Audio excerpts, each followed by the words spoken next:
లోకంలో తండ్రులు కూడా అంతే. ఎందుకో కానీ మరి ఆడపిల్ల మీద ఎక్కువ ప్రేమ ఉంటుంది. బహుశా కొడుకు దగ్గరికి నేను ఎప్పుడైనా వెళ్ళగలను, కొడుకు నా దగ్గరికి ఎప్పుడైనా వస్తాడు, కానీ కూతురు దగ్గరికి వెళ్ళి నాళ్ళు ఉండలేను కదా. అలాగే కూతుర్ని పిలుచుకుని నా దగ్గర ఎక్కువ నాళ్లు ఉంచుకో. లోకంలో తండ్రులు కూడా అంతే. ఎందుకో కానీ మరి ఆడపిల్ల మీద ఎక్కువ ప్రేమ ఉంటుంది. బహుశా కొడుకు దగ్గరికి నేను ఎప్పుడైనా వెళ్ళగలను, కొడుకు నా దగ్గరికి ఎప్పుడైనా వస్తాడు, కానీ కూతురు దగ్గరికి వెళ్ళి నాళ్ళు ఉండలేను కదా.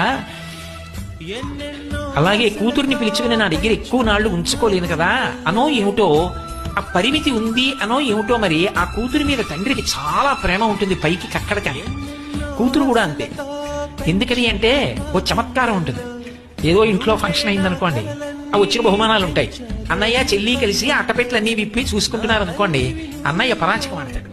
ఏమంటాడంటే, ఇవన్నీ మాకు వచ్చినవి, నీకెందుకే ఇవన్నీ, ఏమైనా మంచి ఉంటే పట్టుకోదామనే అంటాడు. ఎవరు? ఇద్దరూ కలిసి ఆ ఇంట్లో పుట్టిన వాళ్ళు. నోరు ముయిరా, నాకేం అక్కర్లేదు, మీ బావగారు నేను అడిగితే బోల్డ్ అని కొని పెడతారు అని పొడుచుకు చెప్తుంది. ఎన్ని మాటలు చెప్తుందో నాన్నగారండి, అన్నయ్య అలా అంటాడు, ఈ పెట్లు కానీ నేను ఇప్పుడు ఇప్పానంటే అంటుంది. అది బాధ. ఈ ఇంటి పిల్లని అంత మాట అంటారా?